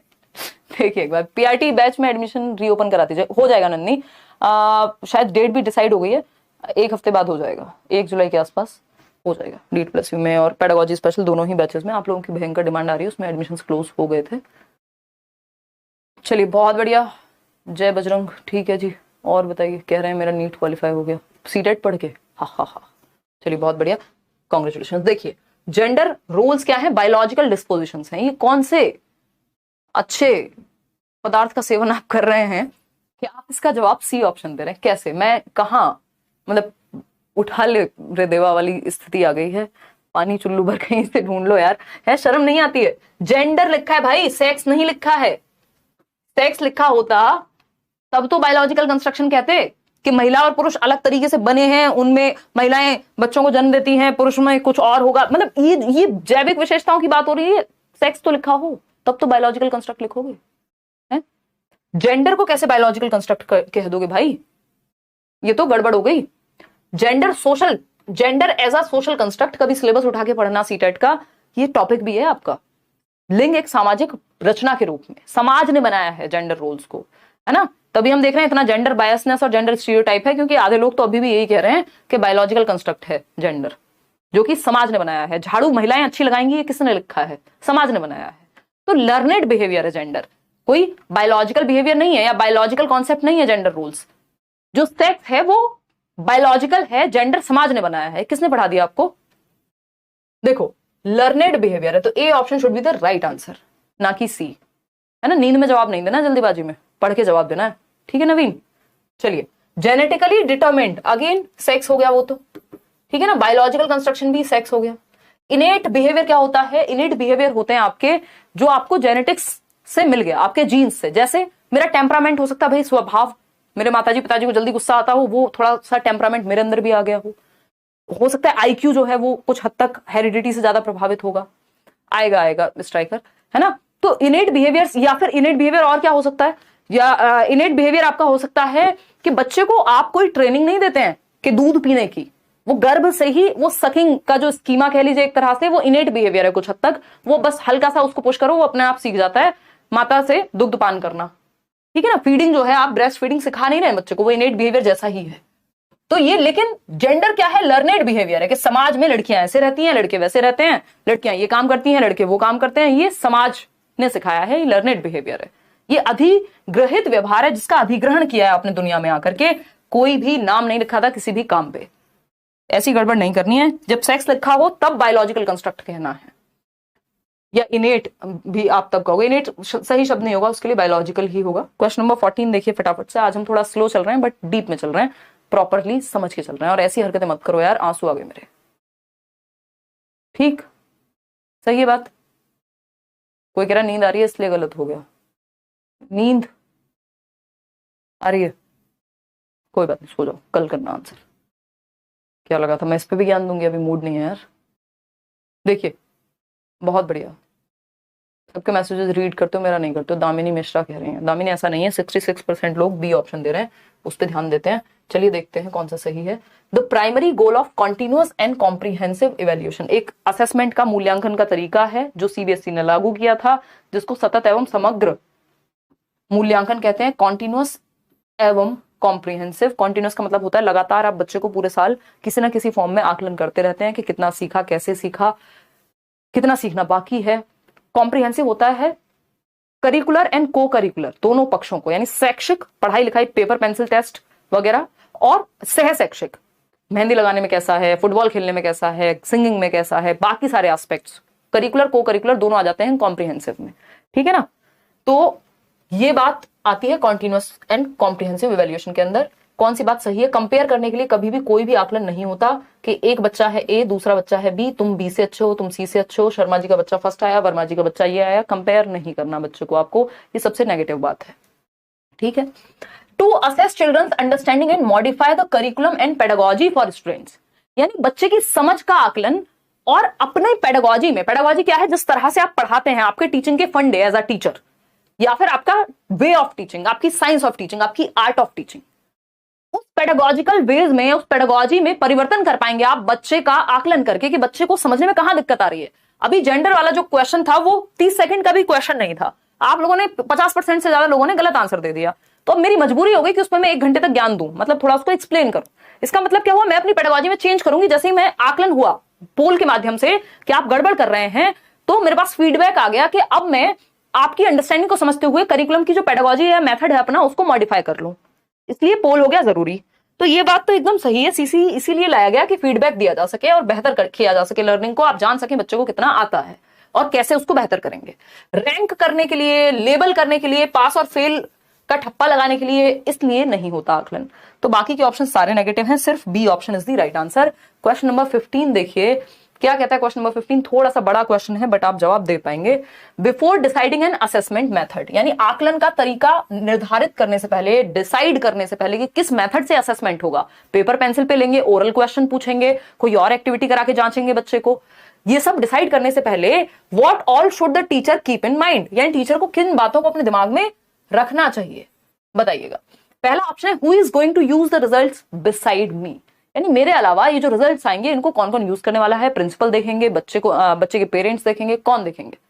बात तो सही है। फिर आते हैं what is the best way to find out learning curves of individual students. Learning curves क्या होते हैं कि बच्चा किस चीज को स्लो सीखता है, धीमे सीखता है, सबसे जल्दी कब सीखता है, जांचना कि कितने समय में कितनी चीज बच्चा सीखता है, ये लर्निंग कर्व है। किसने दिया था? Hermann Ebbinghaus. फिर आता है which method would help me to reflect on my pedagogy, as a teacher मेरे मेथड्स में कोई पंगा तो नहीं है, कोई गड़बड़ तो नहीं है, या कौन से मेथड्स अच्छे हैं उन पे मैं प्रकाश डाल पाऊंगी। ऐसे मेथड मुझे असेसमेंट के लिए लेके आने ताकि मुझे भी पता लग सके कि इतने % लोग गलत उत्तर दे रहे हैं, इसका मतलब यहाँ गड़बड़ है, या ये तरीके से मेरे को इस तरीके से इस चीज को समझाना है या दोबारा समझाने की जरूरत है। Which method would help to label and segregate students, ये बात एकदम गड़बड़ हो जाएगी। आप लेबल और सेग्रीगेट बच्चों पे ठप्पा लगाने के लिए, तुम पास हो, तुम फेल हो, तुम इंटेलिजेंट हो, तुम बुद्धू हो, इसलिए आकलन नहीं करते, है ना। बच्चे में कमियां निकालने के लिए नहीं, उसको सुधारने, उसको बेहतर करने के लिए करते हैं। तो फर्स्ट, सेकंड, थर्ड दोनों ही बातें जो है यहाँ सही है। तो A option is the right answer. आप में से 52% लोग सही उत्तर दे रहे हैं। अच्छा, एक और चीज, इसी क्वेश्चन को ऑप्शंस चेंज करके पूछा गया था 2022 वाले पेपर में, जनवरी 2022, मतलब जो इससे पिछले साल वाला ऑनलाइन का एग्जाम था। अब उसमें ऑप्शन में सेकंड और थर्ड का ऑप्शन था। अगर सेकंड और थर्ड का ऑप्शन है तो सिर्फ सेकंड और थर्ड को चूज कर लीजिएगा। उसका रीजन है, फिर फर्स्ट सेकंड थर्ड का नहीं देगा आपको ऑप्शन, है ना। उसका रीजन है कि इस बात को आप फिर भी हटा सकते हो कि ये आपका बहुत ज्यादा टेंशन वाला मुद्दा नहीं है कि आपके अलावा कौन यूज करेगा उस टेस्ट को। अगर ये बात कंसिडर की जा रही है तो कर सकते हो, कोई दिक्कत नहीं है उस बात से। लेकिन अगर फर्स्ट, सेकंड, थर्ड तीनों का ऑप्शन एक साथ नहीं है तो सेकंड और थर्ड को चूज कर लोगे। मतलब क्या हुआ, जो बेस्ट ऑप्शंस होते हैं उनको चूज किया जाता है, डिपेंड करता है ऑप्शंस के ऊपर। कई बार पेडागोजी में चारों ऑप्शन सही हो सकते हैं, ठीक है ना। चलिए आगे बढ़ते हैं। क्वेश्चन नंबर 16 देखिएगा। इंक्लूसिव एजुकेशन 5 नंबर का टॉपिक है। देखिए क्या पूछा है और पोल में जवाब दीजिए। इतने में कमेंट पढ़ती हूँ। नवीन कुमार यादव कह रहे हैं मैम मेरा सीटेट नहीं निकल रहा है, मैं आपका वीडियो 2018 से देख रहा हूँ, क्या करूं मैं, डिस्प्रेशन में आ गया हूँ, है ना, डिस्प्रेशन ही लिखा है ना, डिप्रेशन में आ गया हूँ, कैसे निकलेगा मैम, प्लीज हेल्प मी। तो नवीन आप मजाक में देख रहे हैं या तो कुछ तो गड़बड़ आपके टेक्निक में है ना। मैं यहाँ पे ये कह देती कि मेरी पेडागोजी में होगी, बट क्योंकि आप एक्सेप्शनल केस लग रहे हैं मुझे, तो इस केस में मुझे एग्जैक्टली नहीं पता, मेरे पास पूरा डेटा नहीं है आपके बारे में। या तो मेल कीजिए, अगर आपने नोट्स पढ़ लिए होते और प्रीवियस ईयर अच्छे से लगा लिया होता, ऐसा नहीं हो सकता कि पेपर नहीं निकले। भाई 2-3 चीजें होती हैं, या तो पढ़ के समझ में नहीं आ रहा, समझ में नहीं आ रहा तो समझने की कोशिश करनी है, फिर टीचर बदल के देखो, जो भी करना है करके देखो, दूसरी किताब पढ़ के देखो। समझ में आ रहा है और उसके बाद क्लियर नहीं हो रहा है, इसका मतलब हमारे तरीके में कुछ ना कुछ गड़बड़ है, हम सही चीज जो पढ़नी चाहिए वो नहीं पढ़ रहे हैं फिर, है ना। तो नवीन आप एक काम कीजिए, मेल कीजिए, आपका इसी बार पेपर क्लियर कराएंगे, इतना तोप पेपर नहीं है कि क्लियर ना हो। तरीका गलत होगा पढ़ने का तो गड़बड़ होगी, अगर एंटरटेनमेंट के लिए वीडियोस देख रहे हो तो गड़बड़ होगी, ठीक है ना। और आप चाहते हैं कि हम अपना अलग से एक पर्सनल ट्यूशन है, क्या कहते हैं, तो होम ट्यूशन दिया जाए आपको, वो भी कर देंगे। मजाक कर रही हूँ यार, उतना समय तो अभी संभव नहीं है, बट हाँ गाइड जरूर कर दिया जाएगा, आप मेल कर देना। है ना। देखिए वो फिर पता लगता है आपके स्कोर को देख के कि किस सब्जेक्ट में आप कितना स्कोर कर रहे हैं, कहाँ गड़बड़ आ रही है, क्या आपके कॉन्सेप्ट्स ठीक नहीं है, क्या आप बस क्वेश्चन करने के लिए आ जाते हैं यूट्यूब पे, या थोड़ा कॉन्सेप्ट पढ़ लिया नोट से, या मैराथन देख लिए हैं, है ना। बहुत सारे डॉक्टर को ऐसा थोड़ी बताया जाता है ये हो गया है, वो जांच करेगा, पता लगाएगा कारणों का। देखिए डायग्नोस किया जाएगा। इंक्लूसिव एजुकेशन इंप्लाइज दैट, यानी समावेशी शिक्षा जो है उससे क्या अभिप्राय है। ईडब्ल्यूएस यानी economically weaker section quota be made available only in government schools, यानी ईडब्ल्यूएस को लागू करना सिर्फ गवर्नमेंट स्कूल में, इसी को समायोजन कहते हैं, इसी को इंक्लूसिव एजुकेशन या समावेशी शिक्षा कहते हैं कि आप सबको इंक्लूड कर ले रहे हैं। तो सिर्फ ईडब्ल्यूएस क्या, हर तरह के बच्चे को साथ लेके चलना, वो होता है इंक्लूसिव एजुकेशन, ना कि सिर्फ ये बात। बी ऑप्शन है students with disabilities should be placed in special school. बिल्कुल भी ये गलती नहीं करनी, जो डिसेबल्ड बच्चा है या किसी भी प्रकार का बच्चा है स्पेशल स्कूल में नहीं डालना। इंक्लूसिव स्कूल का मतलब ये हर तरह का बच्चा आप ही के स्कूल में होगा, नॉर्मल रेगुलर स्कूल में। कहां होगा, सामान्य स्कूल में इंक्लूसिव एजुकेशन का ध्यान रखेंगे, दैट्स इट। ओनली इंग्लिश क्यों पढ़ाई जाएगी भाई, जो भी मदर टंग होगी या जो भी जरूरी भाषा होंगी, जो भी 3 लैंग्वेज फॉर्मूला का प्रयोग होगा गवर्नमेंट स्कूल में भी। तो एक ही ऑप्शन पॉजिटिव है, all children irrespective of their abilities be provided quality education, यानी योग्यताओं से परे होकर सभी बच्चों को गुणवत्तीय शिक्षा उपलब्ध करवाई जाए। ये बात इंक्लूसिव एजुकेशन कहती है। इक्वालिटी और इक्विटी के प्रिंसिपल की बात करती है, समता एवं समानता की बात करती है, एजुकेशन फॉर ऑल की बात करती है इंक्लूसिव एजुकेशन। इस पे मैं एक सेशन ले चुकी हूं अभी रिसेंटली, प्लेलिस्ट में जाके देख लेना। क्वेश्चन नंबर 17 देखिए, असर्शन एंड रीजनिंग। ये पेट पे बाण मारने वाले क्वेश्चन हैं। देखिए असर्शन यानी कथन और रीजन है आपका कार्य, सॉरी कारण। तो कथन है एक और उसका कारण देखना है आपको। कथन क्या है, while teaching a teacher should use a variety of ways to represent the context of teaching, यानी पढ़ाते समय एक शिक्षक को पाठ्य सामग्री को दर्शाने के विभिन्न तरीके अपनाने चाहिए। यानी जो आप पढ़ाने जा रहे हैं वैरायटी ऑफ वेज को यूज करना चाहिए रिप्रेजेंट करने के लिए। जो भी आप पढ़ा रहे हैं उसको आप चार्ट का प्रयोग कर सकते हैं, आप एग्जाम्पल का प्रयोग कर सकते हैं, कोई एक्टिविटी करा सकते हैं, उदाहरण डिफरेंट दे सकते हैं। 70 तरीके हैं, किसी भी एक चीज को पढ़ाने का एक ही तरीका नहीं है, ठीक है ना। कोई कह रहा अभिलाषा कह रही है नेगेटिव कमेंट्स मत पढ़ा करो, डिमोटिवेट हो जाते हैं। ऐसे कैसे है फिर तो आपको आपको क्या पता है, अगर फेक भी कमेंट होगा फिर तो आप तो दिल पे ले जाएंगे हर बात को, है ऐसे तो जी लिया आप इंटरनेट पे। भाई यहाँ कुछ पता नहीं है कौन कितना सच बोल रहा है, क्या है कहानी। हम ये मान लेते हैं कि हाँ अच्छी बात है, बट नेगेटिव बात को इतनी जल्दी अगर मान लोगे तो फिर तो दुनिया में जी लिए आप, है ना। देखिए अगर हम बात करें, इतना हल्का दिमाग लेके नहीं चलना, मुश्किल हो जाएगा जीना। वाइल टीचिंग, आप अपनी मैथ पे फोकस करिए ना। और ये एक ऐसा एग्जाम है जिसमें आपका कॉम्पिटिशन किसी से नहीं है, सिर्फ खुद से है। 90 नंबर जिसके आगे वो क्वालिफाई कर गया, जबकि आपको अच्छे नंबर लेकर के आने हैं, लेकिन किसी का किसी से कॉम्पिटिशन नहीं है, मेरिट नहीं बनेगी यहाँ। देखिए while teaching a teacher should use a variety of ways to represent the context of teaching, यानी डिफरेंट वेज में टीचर को पढ़ाना चाहिए, एक चीज को डिफरेंट तरीके से पढ़ाया जा सकता है, बिल्कुल सही बात है।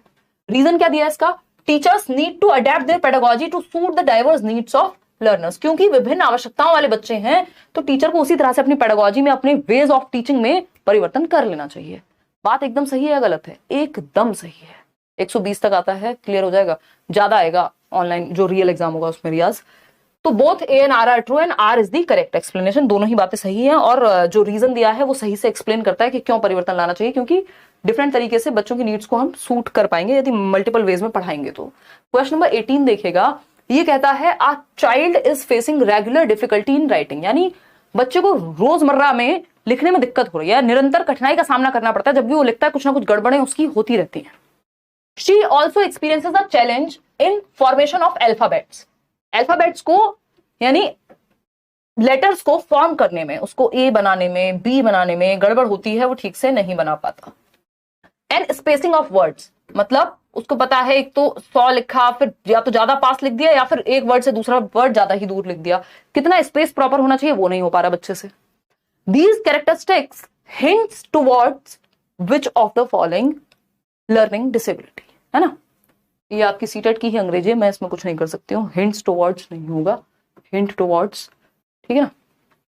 तो डिसलेक्सिया, डिसग्राफिया, देखो पढ़ने में यही बात होती तो हम कह देते डिसलेक्सिया है, लेकिन ये बात लिखने से संबंधित है। कैलकुलेशन में एंजाइटी होती, समस्या होती कुछ, तो हम कह देते डिसकैलकुलिया है। एडीएचडी होता है बच्चा उठ के घूमता फिरे, टिक ना पाए एक जगह पे, उसका ध्यान ना टिके, अटेंशन में कमी हो, इंटरेस्ट नहीं हो, तो वो सब हम मान सकते थे। लेकिन यहाँ सिर्फ डिस्ग्राफिया की तरफ ही ये सही उत्तर हमें लेके जा रहा है, क्योंकि लिखने में राइटिंग से संबंधित समस्या है बच्चे को, है ना। लिखने में। ये भी लिखा जा सकता था, एक क्वेश्चन ये भी आ सकता था, इलेजिबल राइटिंग है, यानी पढ़ने योग्य नहीं है, जो लिखा जा रहा है वो पढ़ नहीं पाएंगे। आप ऐसे बच्चे की नोटबुक अगर उठा करके देखेंगे, कॉपी जो है उसकी उठा करके देखेंगे, तो आप पढ़ नहीं पाएंगे, कुछ भी किलम काटी कुछ भी लिखता है वो। ठीक, तो B option is the right answer, क्योंकि लिखने में समस्या है ना। आलेख वैकल्य या फिर डिस्ग्राफिया भी लिख सकता है। क्वेश्चन नंबर 19 देखिए और जवाब दीजिए। ये कहता है to cater to individual differences among the students a teacher should, यानी व्यक्तिगत विभिन्नताओं को केटर करने के लिए। व्यक्तिगत विभिन्नताएं क्या होती हैं भाई? सभी लोग डिफरेंट है, बच्चे अलग अलग तरीके से सीखते हैं, हर एक इंडिविजुअल में डिफरेंसेस हैं। 30 बच्चे हैं क्लास में, 30 एक तरीके से सीखेंगे जरूरी नहीं है ना।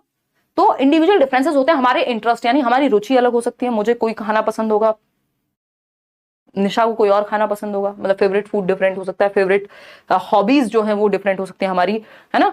तो ये क्या हुआ, हम अपने इंटरेस्ट में, एप्टीट्यूड में, एटीट्यूड में डिफरेंट होते हैं, यही इंडिविजुअल डिफरेंसेस हैं। हम सब कुछ सेम तो नहीं हो सकते, सारे सेम हो गए तो फिर रॉबर्ट्स बन जाएंगे। तो इस चीज का ध्यान कैसे रखें? स्टैंडर्डाइज्ड इंस्ट्रक्शन नहीं, इंडिविजुअल डिफरेंसेस और flexible instruction. Variety of pedagogical approaches, best तरीका है कि मल्टीपल वेज मल्टीपल बच्चों के लिए यूज कर सकते हैं। यूनिफॉर्म पेडागोजी नहीं, डिफरेंशिएटेड, है ना। पेपर पेंसिल टेस्ट कोई इकलौता तरीका नहीं है, इससे बच्चा एक्टिव नहीं है, सबसे ज्यादा वैरायटी ऑफ वेज में एक्टिव होगा। तो B option is the right answer. Question number 11 में कई लोगों को डाउट है, मैं लास्ट में कराऊंगी, डोंट वरी। क्वेश्चन नंबर 20 देखिए, आसान सा क्वेश्चन है, लड्डू सवाल बिल्कुल इसको कहेंगे हम, है ना। जवाब दीजिए फटाफट से, जल्दी से जवाब दीजिए लाइक शेयर करते हुए, अगर आप भूल गए हैं और आपको सेशन पसंद आ रहा है तो। बताओ, विच of the following is an essential characteristic of creativity, यानी कि मुख्य विशेषता कह लीजिए, अनिवार्य लक्षण है, इसेंशियल है, आवश्यक है। यदि रचनात्मकता लानी है बच्चे में, कुछ नया लेकर के आना है या नयापन चाहिए आपको, कुछ आउट ऑफ द बॉक्स करने के लिए, जरूरी चीज क्या है क्रिएटिविटी के लिए? इंपल्सिवनेस तो ऐसी होती है कि अब मन किया, 1 मिनट में ये शुरू किया, फिर दूसरा कुछ शुरू कर दिया, कुछ भी पूरा नहीं हो पा रहा, मतलब जैसे इंपल्स आ रही है अंदर से वैसे कर लिया, तो इससे क्रिएटिविटी नहीं आती इंपल्स के अकॉर्डिंग, कि सिर्फ इंपल्सिव होने से, ठीक है ना। फिर आती है बात सेंट्रेशन इन थॉट। अगर सेंट्रेशन इन थॉट है, इसका मतलब फोकस नहीं कहते इसको कहते हैं कि बस एक ही तरीके से किसी चीज को देख पा रहे हो, वो प्याजे वाला सेंट्रेशन की बात हो रही है, नेगेटिव है ये। क्रिएटिविटी नहीं आ पाएगी, डिफरेंट तरीके से सोचने पे, डिसेंटर करने पे आ पाती है क्रिएटिविटी। कन्वर्जेंट थिंकिंग बिल्कुल भी नहीं है, तो इंटेलिजेंस से जुड़ा हुआ है। आपको बताया था क्या साथ में चलता है, डीसी साथ में चलता है, ना कि सीसी, मतलब कन्वर्जेंट और क्रिएटिविटी साथ में नहीं चलते, जबकि डाइवर्जेंट थिंकिंग और क्रिएटिविटी साथ में जाते हैं। तो दिशाओं में सोचने से रचनात्मकता आती है कि भाई मटका देखा और देखा कि इसमें समस्या होती है लोगों को यूज करने के लिए, तो एक काम करो, इसमें टैप लगा दो। पहले कुछ और सोचा होगा, पहले वो आता था ना मटके से निकालने वाला एक, हाँ, तो पहले वो किसी ने वो भी क्रिएटिविटी सोची होगी, दिशाओं में सोचा होगा, मल्टीपल चीजें सोची होंगी, फिर उसमें से एक चीज यूज की होगी। तो A option is the right answer. आगे बढ़ेंगे, स्पीड बढ़ाएंगे। चलिए क्वेश्चन नंबर 21 पे।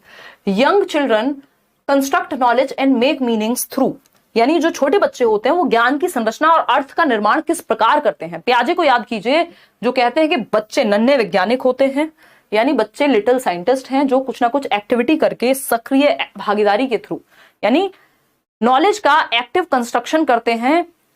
बताइए, young children construct knowledge and make meaning through active exploration. हाँ, बच्चा एक्टिव होगा तो बिल्कुल। प्ले में भी बच्चा एक्टिव होता है, खेलते कूदते अपनी मीनिंग का वो वहां पे निर्माण करेगा। Active on materials and experimenting, हाँ ठीक है, जो भी उसके पास मटेरियल है, एक पेन भी मिल जाएगा तो उसको खोल के देखेंगे, है ना। Interaction with peers and adults, यहाँ भी एक्टिव है। तो चारों ऑप्शंस में बच्चा हमें एक्टिव नजर आ रहा है, तो D option is the simple, सुंदर, सस्ता, टिकाऊ उत्तर। D option is the right answer. 74% लोग दे भी रहे हैं।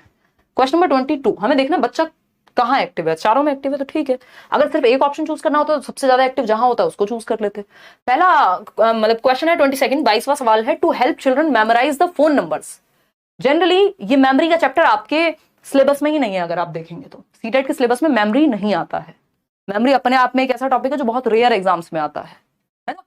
To help children memorize the phone number, लेकिन ये आपको बेसिक बात है मेमोरी की, जैसे शॉर्ट टर्म मेमोरी हमें पता होना चाहिए, +-7, 7+-2, मतलब 7 या 5 या 9 आइटम्स होते हैं शॉर्ट टर्म मेमोरी, कुछ 20 से 30 सेकंड के लिए होती है ना। लॉन्ग टर्म मेमोरी हमेशा के लिए होती है। ये बेसिक बात हमें पता होनी चाहिए मेमोरी के बारे में। इसके अलावा ये इस तरह का एक छोटा सा मैकेनिज्म है जो मैं अभी आपको बता दूंगी, तो इतना तो हमें पता होना ही चाहिए, कहीं से उठ के आ जाए पेपर में तो। To help children memorize the phone numbers, our teacher suggested students to divide 10 digits of phone number into 3 to 4 smaller units and then remember. The strategy suggested by the teacher here is called. अब ये pedagogy से जोड़ के question पूछ लिया, ये memory chapter नहीं आया आपके पेपर में, पेडागोजिकल वेज जो एक चैप्टर है उस टॉपिक से जोड़ दिया कि आपके वेज क्या होंगे पढ़ाने के किसी चीज को, ठीक है ना, लर्निंग के वेज क्या होंगे। तो एक अध्यापिका बच्चों को फोन नंबर रटने के लिए फोन नंबर के 10 अंकों को 3-4 अंकों के समूह में बांटकर याद कराना सुझाती है। अध्यापिका द्वारा सुझाई गई यह रणनीति डैश कहलाती है। इस तरह का सवाल वैसे आता नहीं है जनरली, ये रेयर केस था, पिछले साल आया था, इस साल तो आया भी नहीं है, बट आ जाएगा कल को, तो आप अटके ना। मान लीजिए 10 नंबर का एक फोन नंबर है 9599161025, ये लेट्स लर्न का नंबर हुआ करता था, क्या होता है अभी भी, बट वर्क नहीं करता, कॉलिंग के लिए अवेलेबल अभी नहीं है। अब अध्यापिका ने कहा 3-4 का ग्रुप करा, तो जैसे मैंने अभी बोला ना, तो मैंने क्या बोला 9599, मतलब ये 4 का चंक मेरे दिमाग में होगा। फिर मैंने कहा 161025, ऐसे याद करते हैं ना हम, 99 फलाना ढिमकाना, 310 800 फलाना, नंबर बोल देती मैं अभी तो अगर मैं बात करूं तो ये क्या है, नहीं कंप्यूटर आर्किटेक्चर नहीं पढ़ाती मैं, केयर फॉर्म। देखिए तो ये क्या है, चंकिंग कहते हैं उसको, टुकड़ों में तोड़ना, टुकड़ों में तोड़ना, ठीक है ना, टुकड़ों में तोड़ना कहते हैं इसको। चंकिंग के थ्रू हम बड़ी चीजों को याद रख सकते हैं चंक्स में तोड़ करके। चंक समझते हो, सोया चंक्स आते हैं, मम्मी बनाती होंगी घर में, आते हैं तुम्हारे भी, हाँ, तो सोया चंक्स, वो सोयाबीन की जो प्रॉपर वो होते थे बॉल्स, उनको चंक में तोड़ दिया, मतलब टुकड़ों में बांट दिया, तो वो सोया चंक बन गया। उसी तरह से जब आपने किसी एक यूनिट को, एक नंबर को टुकड़ों में तोड़ करके याद कर लिया, तो वो खंडीकरण हो गया, चंकिंग कहलाता है ये मैकेनिज्म, है ना। ऐसे हम बहुत सारी चीजें चंक में याद करते हैं। ये एसिमिलेशन तो है ही कहीं ना कहीं, लेकिन एग्जैक्टली ये उदाहरण एसिमिलेशन का नहीं है। एनकोडिंग होता है जब आपने, है ना, यही होता था ना, लव, नहीं नहीं नहीं नहीं, अरे यार मैं तो बहुत फुद्दू इस मामले में, रुको एक मिनट अभी बताती हूँ। एनकोडिंग क्या है, मेमोरी में फीड करने के लिए आप फॉर्म चेंज कर लेते हैं, जैसे आप, हाँ, सेंसरी इंफॉर्मेशन को। तो अगर हम बात कर रहे हैं यहाँ पे, इतना सुंदर उदाहरण आ रहा था, फ्लो खराब कर देते हो। देखो एक बार, अगर हम बात करते हैं, किसी को तो समझ आ गया देखो मेरे बताने से पहले, हाँ हाँ हाँ, नहीं नहीं नहीं, कोई कह रहा है 145 प्लस आएगा, बहुत बढ़िया। तो अगर हम बात करते हैं, ये आपने देखा होगा हमारे देश में बहुत कॉमन है ना, ठीक है ना, ऐसे लिखते हैं लोग, एनकोड कर दिया, देख रहे हो जादू, देख रहे हो, ये क्या है, एनकोड कर दिया, मतलब एनकोड कर दिया, कोड में परिवर्तित कर दिया। अब सामने वाला इसको डिकोड कर लेगा फटाफट से कि इसका मतलब ये होता है, लेकिन आप तो कहना चाहते थे, आप क्या कहना चाहते थे, ठीक है, मजाक के लिए फन एलिमेंट जोड़ रही हूं, है ना। तो ये क्या है, एनकोड किया। जैसे आपने मूवी देखी होगी, वो कौन सी मूवी है जिसमें हॉलिडे या ऐसी जो स्पाई वाली मूवीज होती हैं, जिसमें हम देख रहे हैं कि रॉ या एजेंट्स काम कर रहे हैं अलग अलग कंट्रीज के, तो वो कोडिंग डिकोडिंग चलती है वहां पे, कि आप एनकोड करेंगे, कोड भेजेंगे और सामने वाला उसको डिकोड करेगा। तो वो कोड में बनाने के लिए उस कोड में परिवर्तित करने को एनकोडिंग कहते हैं, ठीक है ना। देखिए कितने खुश हैं लोग, बस ऐसी बातें कर लो एकदम खुश रहते हैं। अडेप्टेशन नहीं, आगे बढ़ते हैं, है ना, अडेप्ट में कुछ चेंज थोड़ी किया। चलो क्वेश्चन नंबर 23 आते हैं। क्वेश्चन नंबर 23 पे ये कहता है, विच of the following form of learning should be emphasised most in schools, यानी किस प्रकार के अधिगम पे सबसे ज्यादा जोर स्कूल में दिया जाना चाहिए, बताइए फटाफट से। देखो कितनी हंसी आ रही है, लोटपोट हो चुके हैं, है? क्या मैम आपके एग्जाम्पल भी, हाँ शालिनी, तभी तो अब आप छोटे बच्चे थोड़ी 5वीं क्लास में नहीं डिस्कशन चल रहा ना, आप सभी 18 वर्ष से ऊपर के लोग हैं। देखिए मैम मैं मूवी नहीं देखती हूँ, कोई बात नहीं, मैंने आपको बाकी एग्जांपल्स दे दिए ना।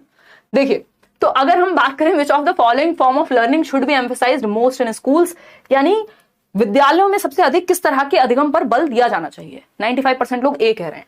Acquiring different skills and knowledge through interaction with surroundings, यानी परिवेश से सहभागिता द्वारा कौशलों और ज्ञान का अर्जन, यानी जो भी हमारा एनवायरमेंट है आसपास का, वहां इंटरेक्ट कर रहे हैं, मतलब बच्चा एक्टिव भी है, वाइगॉस्की भी फॉलो हो रहे हैं यहाँ पे, समाज और संस्कृति के साथ अन्योन्य क्रिया करके, अंतः क्रिया करके क्या कर रहे हैं, सीख रहे हैं। ठीक, रोट मेमोराइजेशन, रटना नहीं है, रेट नहीं है, रोट होगा, है ना, विषय वस्तु को रटना नहीं, रटंत विद्या चलंत नहीं, रोट लर्निंग नहीं, मीनिंगफुल लर्निंग, अर्थपूर्ण अधिगम जो जीवन से जोड़ के हम समझ रहे हैं, उस पर फोकस करना है। पैसिव नहीं रखना, बच्चे को एक्टिव रखना है। कंडीशनिंग नहीं करानी, बच्चे को एक्टिव रखना है। कंडीशनिंग में भी एक तरह का रट्टाफिकेशन होता है, बार बार आदत डलवाई जाती है। तो ए ऑप्शन सही है, जहां बच्चा एक्टिव है, बाकी तीनों में बच्चा एक्टिव नहीं है। क्वेश्चन नंबर 24 देखेंगे, थोड़ा सा बड़ा सवाल है, बट मुझे उम्मीद है कि आप जीत जाएंगे हम, है ना। Which of the following set exemplify a social constructivist approach to facilitate reading among student. यानी निम्न में से कौन सा युग्म, जोड़े दिए हुए हैं 4, उनमें से 2 का सेट बनेगा जो सही होगा। कौन सा युग्म सामाजिक संरचनावाद उपागम, यानी समाज के साथ इंटरेक्ट करके सीखना, वाइगॉस्की की थियोरी, जहां ग्रुप में या 2 या 2 से अधिक लोग मिलकर के सीख रहे हो, बताइएगा। शर्ट बहुत अच्छा लग रहा है, धन्यवाद मोना सिंह, है ना। एड्रेस भिजवा दीजिए, हम कुछ नहीं भिजवाएंगे। देखिए, Salma uses flash cards to help students learn new words and rewards them with candy for correct responses. देखिए, याद रखिएगा, जहां भी कंस्ट्रक्टिविज्म आ रहा है वहां रिवॉर्ड पनिशमेंट का कॉन्सेप्ट नहीं लागू होता। बहुत ज्यादा रिवॉर्ड पे या पनिशमेंट पे फोकस नहीं करते रचनावादी लोग, चाहे वो प्याजे हो, सोशल कंस्ट्रक्टिविज्म की बात हो रही है, चाहे वो वाइगॉस्की हो, प्याजे रेडिकल हैं। लेकिन कंस्ट्रक्टिविज्म रिवॉर्ड एंड पनिशमेंट पे फोकस करता है, व्यवहारवाद, स्किनर, पैवलव, थॉर्नडाइक, इस तरह के लोग। बी ऑप्शन है, Pramati has her students choose from a variety of books to read. Those students who read a particular book are made to discuss the book on a regular basis. यानी discussion की बात हो रही है, कुछ मिल नहीं रहा है, लड्डू नहीं दिए जा रहे हैं यहाँ पे बच्चों को, लेकिन ग्रुप में एक्टिव रखा जा रहा है, 2 या 2 से अधिक लोग मिलकर के सीख रहे हैं, तभी तो सोशल कंस्ट्रक्टिविज्म लागू होगा। Arundhati emphasize the importance of using contextual material. एकदम इतना पॉजिटिव वर्ड है ये कॉन्टेक्चुअल वर्ड, संदर्भ यानी जीवन से जोड़ना, संदर्भ से जोड़ना।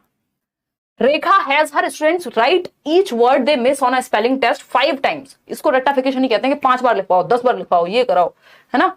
तो हमारे पास सेकंड और थर्ड यही 2 सोशल कंस्ट्रक्टिविस्ट, यानी जहां बच्चा सच में एक्टिव है, रट्टाफिकेशन नहीं हो रही है। C option is the right answer. 68% लोग सही उत्तर दे पाए हैं, बाकी सबने गलत उत्तर यहां दे दिया है। चलिए क्वेश्चन नंबर 25 देखिए, 5 सवाल और हैं, बहुत अच्छे से आप लोग समझ रहे हैं। As a teacher how can you facilitate problem solving abilities in your students. यानी आप चाहते हैं कि बच्चे समस्या समाधान करता बने। समस्या समाधान करता कौन होता है? बच्चे के सामने प्रॉब्लम आए, चाहे वो मैथ्स की हो, जीवन की हो, जो भी हो, और वो उसको सॉल्व करना सीखे। उसके लिए क्या करेंगे? Generating fear amongst your students, डर से नहीं समस्या का समाधान होगा, डर नहीं भरना बच्चे में। एनकरेजिंग अ फिक्स्ड वे, ये भी एकदम खराब तरीका है कि अगर आपने फिक्स्ड वे है, आपका कोई भी समस्या आती है, आप मम्मी कहती है बेटा फोन से हो रहा है ये सब कुछ, या एक ही तरीका है आपके पास, हर समस्या का एक समाधान, ऐसा नहीं होता है ना। ऐसा एड्स में होता है, ऐसा बस में चूरन बेचने वाले व्यक्ति कह सकते हैं, आप नहीं कहेंगे एज अ टीचर और लर्नर। फिक्स्ड वे नहीं हो सकता समस्या का समाधान का। इसको मेंटल सेट कहते हैं कि एक ही सेट तरीका हो गया दिमाग में, नए तरीके नहीं सोच पाता दिमाग। एनकरेजिंग यूज ऑफ एनालिसिस, ये बात एकदम सही है कि जो भी प्रॉब्लम है उसको टुकड़ों में तोड़ के उसका विश्लेषण करना। वो न्यूज में आता था ना, क्या डीएनए और समथिंग आता था, डेली न्यूज एनालिसिस और समथिंग, एक एपिसोड आता था, आई थिंक बहुत टाइम हो गया, पापा देखते थे ना बहुत। तो ये एनालिसिस मतलब हर दिन की जो भी न्यूज है उसको एनालाइज कर रहे हैं, टुकड़ों में तोड़ रहे हैं, क्या ये सच है, क्या 2000 के नोट में चिप है, नहीं है, व्हाटएवर। तो उसका विश्लेषण करना, किसी भी समस्या का उसको टुकड़ों में तोड़ के देखना और फिर समाधान तक पहुंचना, ये एक अच्छा तरीका होता है। Emphasizing on use of passive memorisation, भैया निष्क्रिय नहीं रखते बच्चे को, रट्टे नहीं लगवाने उससे, एक्टिव रखना है बच्चे को, सक्रिय रखना है ना कि निष्क्रिय। तो एकमात्र सही उत्तर सी ऑप्शन है, जहां बच्चा एक्टिव है। समरूपों के देखिए अंग्रेजी में कुछ दे दिया, हिंदी में कुछ दे दिया, एनालिसिस होता तब भी ठीक था, बट इसका जो सही वर्ड होगा इंग्लिश में, ये आपके पेपर में ही मिस्टेक है, ये एनालॉजी होगा, क्योंकि हिंदी में जब इन्होंने लिखा है ना, एनालिसिस गलत नहीं था, लेकिन हिंदी में क्योंकि लिखा है तो मैं समझ गई, क्योंकि ये हमेशा आता है, क्वेश्चन बहुत बार रिपीट हुआ है। समरूपों के इस्तेमाल, समरूप होता है एनालॉजी। एनालॉजी क्या होता है? ये प्रॉब्लम आपने कभी इस तरह की कोई सॉल्व की है, आज उस तरह की कोई और प्रॉब्लम आ गई है, जो थोड़ा उससे सीखा था उसको इस सिचुएशन में भी लागू कर दिया है। एक ही तरीका नहीं है, बट उस तरह की समस्याओं के समाधान में इस तरह का क्वेश्चन हमने पहले किया था, तो जो आपने वहां सीखा था उसको आप यहां लागू करेंगे, रट्टा नहीं लगा के बैठे हैं कि बस उसी आंसर को चेप देंगे। ये एनालॉजी है।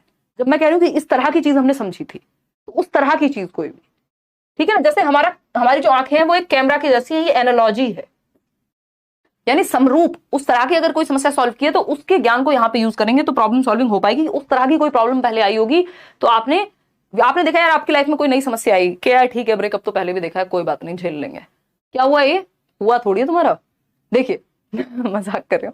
तो ये क्या हुआ, ये हुई एनालॉजी, कि मतलब सेम तरह की समस्या आप पहले भी फेस कर चुके हैं, तो जो भी उसमें कॉमन चीजें थी, कुछ नई भी हो सकते हैं इस बार की समस्या में, लेकिन उनको आप यूज कर लेंगे समस्या के साथ डील करने में। चलिए क्वेश्चन नंबर 26 देखिए, विच ऑफ द फॉलोइंग, ज्यादा दिल पे मतलब जाना, मैं मजे लेती रहती हूँ निशा की, ब्रेकअप होने के लिए पैचअप होना जरूरी होता है। देखिए क्वेश्चन नंबर 26 देखिए, विच of the following will result in facilitation of meaningful learning. इसको भी तो एक्टिव रखना है ना, ये सो जाती है बीच बीच में, तो आप लोगों के साथ साथ निशा को भी सक्रिय रखने की जिम्मेदारी इस कक्षा में मेरी ही है। निम्नलिखित में से कौन सा सार्थक अधिगम को सुसाध्य करेगा? सार्थक अधिगम क्या होता है? अर्थपूर्ण अधिगम। सार्थक कब होगी कोई चीज? जब आपकी जीवन से जुड़ जाए। ब्रेकअप का एग्जांपल समझ में आता है आपको, जीवन से जुड़ जाता है। देखो, प्रमोटिंग डीकॉन्टेक्चुअलाइज्ड लर्निंग, डीकॉन्टेक्चुअलाइज नहीं कॉन्टेक्चुअलाइज, संदर्भ से जोड़ना है। एनकरेजिंग मल्टीपल वेज, ये बात एकदम सही है कि एक समस्या के समाधान के मल्टीपल तरीके हो सकते हैं। रोट लर्निंग, जी नहीं। कॉपी करना, जी नहीं। तो बी ऑप्शन एकमात्र सही तरीका है जहां पे बच्चा एक्टिव होगा। आगे बढ़ेंगे नेक्स्ट क्वेश्चन पे। क्वेश्चन नंबर 27 देखिएगा, 3 सवाल और हैं। 11वां सवाल में कराऊंगी, 11th क्वेश्चन किसी को समस्या थी। Students are likely to experience the emotion of dash when they attribute internal factors to explain their success at a task. यानी अगर विद्यार्थी अपने कार्य की सफलता को आंतरिक कारणों पर आरोपित करते हैं कि कुछ तो इंटरनल है मेरे अंदर जिसकी वजह से ये सब हो रहा है ना, तो आंतरिक कारणों पर अगर आरोपित कर रहे हैं बच्चे, तो उनमें डैश की भावना उत्पन्न होगी। मेरे ख्याल में ये एक्सटर्नल होना चाहिए था। यहाँ पे जो क्वेश्चन है इसमें कुछ गड़बड़ मुझे लग रही है, बट कोई नहीं। शेम तो नहीं होगी क्योंकि एक्सटर्नल होगा कोई रीजन कि बाहर के लोगों की वजह से हो रहा है, एंग्जाइटी, एंगर, नहीं। यहाँ पे प्राइड हो जाएगा इन सब ऑप्शंस में से कि आंतरिक कारण पे अगर हम फोकस करेंगे। इंटरनल फैक्टर्स कौन से हो सकते हैं? आपकी एफर्ट, आपका क्या कहेंगे उसको, आपका अभ्यास, आपका प्रयास, कि भाई मैंने मेहनत की और उसका रिजल्ट कुछ निकल करके आया, पॉजिटिव है, तो मैं गर्व महसूस करूंगी। यहाँ पे नेगेटिव होता तो कुछ और हो जाता। तो इंटरनल फैक्टर्स, एक्सटर्नल फैक्टर्स पे नहीं डालना। एक्सटर्नल फैक्टर्स क्या है? पेपर खराब आ गया था, टीचर ने अच्छे से नहीं पढ़ाया था, ये मुझे तो अच्छी सुविधाएं नहीं मिली थी, मेरे दोस्त को मिली थी। हो सकता है वो एक्सटर्नल फैक्टर्स सच भी हो, लेकिन आपके हाथ में सिर्फ इंटरनल फैक्टर्स हैं जिनको आप कंट्रोल कर सकते हैं, ठीक है ना। तो अगर इंटरनल फैक्टर्स पे डाला जा रहा है, इसका मतलब आप अपनी आंतरिक क्षमता पे कि आपने कितना अच्छा आपको आता था या कितनी अच्छी मेहनत की, तो ये प्राइड की भावना यहाँ पे आ सकती है। इन 3 ऑप्शंस में एकमात्र यही सही की तरफ हमें लेके जा रहा है। अगर ये ऑप्शंस चेंज कर देगा तो उत्तर भी इसका बदल जाएगा। क्वेश्चन नंबर 28 देखिए, eight primary level of education use of multi sensory approach. Multi sensory मतलब मल्टीपल सेंसेस, 5 सेंसेस है ना। देखना मतलब हमारी आंखें, कान मतलब देखना, सुनना, टच फील करना, टेस्ट करना, ये हमारे 5 ज्ञानेंद्रियां हैं, बचपन से पढ़ते आए हैं। तो मल्टीपल सेंसेस को जितना ज्यादा, मैं ये कहती हूं जितना ज्यादा हो सके ज्यादा से ज्यादा अपने सेंसेस को, बच्चे के सेंसेस को इन्वॉल्व करना है, उतनी बेहतर लर्निंग होगी। जितना बढ़िया आपने सेंसेस को इन्वॉल्व कर लिया, जितने ज्यादा, मतलब उसको सुनने को भी कुछ दे दो, देखने को भी कुछ दे दो, कराने को, टच करने को भी कुछ दे दो, है ना। तो ये सब अगर स्मेल करने को कुछ दे दो, मतलब सारे जितने ज्यादा सेंसेस इन्वॉल्व होंगे उतना बच्चा एक्टिव होगा। तो मल्टी सेंसरी अप्रोच को प्रोत्साहित किया जाना चाहिए, एनकरेज किया जाना चाहिए। रीजन बताइए। लर्निंग ज्यादा प्रभावी होती है, बिल्कुल 100% सही बात है, पहला ही ऑप्शन। बाकी के 3 भी चेक करेंगे। It gives opportunities to exclude certain children from education. ऐसा नहीं है, मल्टी सेंसरी में तो सभी तरह के बच्चे इंक्लूड हो जाते हैं, चाहे कोई देख के सीखने वाला बच्चा हो, कोई सुन के सीखने वाला बच्चा हो। हमने बहुत बार डिस्कस किया ना, 3 लर्निंग स्टाइल होते हैं मुख्य रूप से सीखने के। जो 3 लर्निंग स्टाइल्स हैं आपके, कौन से? एक है आपका ऑरल लर्नर्स। ऑरल समझते हो? ऑरल ओरल नहीं है कि बोल के, ऑरल होते हैं सुन के, ऑडियो से, ध्यान रखिएगा ये वर्ड बनाए ही है ऑडियो से, मतलब सुन के, लिसनिंग वाले, जैसे जिनको पॉडकास्ट या वो वीडियो सुन के भी समझ जाते हैं, लिसनिंग। दूसरे होते हैं विजुअल लर्नर्स, जिनको कोई चार्ट दिखा दो, मूवी दिखा दो, कुछ पिक्चर दिखा दो, उससे जल्दी समझते हैं, है ना, देख करके। मोर देन 65% लोग इसी में आते हैं कि उनको कोई चार्ट, पिक्चर कुछ दिखा दो तुरंत समझ जाते हैं। काइंस्थेटिक होते हैं बहुत ही कम, मतलब इनको करके ही दिखाना पड़ेगा या इनको एक्टिविटी में ही इन्वॉल्व करना पड़ेगा। छोटे बच्चों में ये चीज ज्यादा रहती है, ये कुछ 5% के आसपास है। बाकी के 30% लोग ऑरल यानी सुन करके सीखना ज्यादा पसंद करते हैं। तो सबसे ज्यादा अगर हमने इन तीनों स्टाइल्स को, ये लर्निंग स्टाइल्स हैं यानी सीखने के तरीके हैं, स्टाइल्स हैं। कुछ बच्चों को ग्रुप स्टडी पसंद होगी, कुछ को अकेले पढ़ना पसंद होगा, कुछ को किताब से पढ़ना पसंद है, कुछ को वीडियो देख के पसंद है ना, कुछ को सुन के पढ़ना पसंद है, उनका दोस्त उनको सुना दे, अच्छा भाई ये वाली डेफिनेशन सुनाइयो, तुरंत याद हो जाती है। तो ये क्या है? ये लर्निंग स्टाइल्स हैं। अलग अलग सेंसेस को मतलब जितना इन्वॉल्व करेंगे उतना बेहतर चांस है कि आप बेहतर सीख पाएंगे। तो एक्सक्लूड नहीं इंक्लूड होगा इससे तो बच्चा, कि वो अलग अलग तरीके से सीख पाए। It saves lot of instruction time of teacher. Teacher का टाइम बचाने के लिए जीवन नहीं चल रहा है यहाँ, बच्चों को अच्छे से सिखाने के लिए। It yields to docility among children, यानी आज्ञापरायणता पैदा करता है कि बच्चे की बात, मतलब टीचर की बात नहीं मानेगा बच्चा। इससे ऐसा कुछ नहीं है। मल्टी सेंसरी से वो एंगेज्ड रहेगा, इफेक्टिव तरीका है, प्रभावी तरीका है सीखने का। ये थोड़ा सा लेंथी क्वेश्चन है, सेकंड लास्ट है आज के लिए। क्वेश्चन नंबर 29 कहता है children often form alternative conceptions. 1 number का क्वेश्चन इस पे हमेशा आता ही है। Alternative conceptions and misconceptions about various concepts. Misconception लिखा हो, ऑल्टरनेटिव कॉन्सेप्शन लिखा हो, नाइव कॉन्सेप्शंस लिखा हो, बात बराबर ही है। ठीक है अनिल सिंह, बताइए फटाफट से। कौन सी एक बात मिसकॉन्सेप्शन फॉर्म होने के बारे में या ऑल्टरनेटिव कॉन्सेप्शन फॉर्म होने के बारे में सही नहीं है? नॉट पूछा है। थ्री इडियट्स के जैसे कान खड़े कर लेना, रणछोड़ दास जैसे, जहां पे ध्यान से जवाब देना है। ऑल्टरनेटिव कॉन्सेप्शन के बारे में कौन सी बात सही नहीं है? नॉट करेक्ट पूछा है। ऑल्टरनेटिव कॉन्सेप्शंस फॉर्म होते क्या है अभी बताऊंगी। बच्चे अक्सर विभिन्न संकल्पों के बारे में वैकल्पिक संकल्पनाएं या भ्रांतियां पैदा कर लेते हैं कि बच्चे ने, टीचर ने पढ़ाया वाटर इज कलरलेस, यानी पानी का कोई रंग नहीं होता। बच्चा कह रहा है जी रंग होता है, मैंने तो देखा है ग्लूकॉन डी का पानी, वो तो होता है कैसा, ऑरेंज कलर का। मैंने तो तालाब में पानी देखा है, वो तो हरे रंग का होता है। अब बच्चे के अंदर भ्रांति हो गई है, भ्रांति पैदा हो गई है एक। इस भ्रांति को ऑल्टरनेटिव कॉन्सेप्शन कहते हैं कि बच्चे ने अपनी एक वैकल्पिक अवधारणा पैदा कर ली है। इसी को नाइव कॉन्सेप्ट भी कहते हैं कि उसने अपने अनुभव के आधार पर जो बात फैक्चुअली सही नहीं है उसको सही मान लिया है। ये हो सकता है बच्चे में, बहुत ही नेचुरल बात है ना। तो ये क्या हुआ, ये है आपका ऑल्टरनेटिव कॉन्सेप्शन, नेचुरल है। इसको डील करने का तरीका कौन सा सही नहीं है? पहला है alternative conceptions and misconceptions formed by student should be highly discouraged. ऐसा नहीं है, इसको एनकरेज करेंगे क्योंकि ये बच्चे ने भाई कुछ ना से कुछ तो अच्छा है ना, वो अपने पास कुछ तो अवधारणा पैदा कर रहा है, एनकरेज ही करते हैं, इसको डिस्करेज नहीं करते।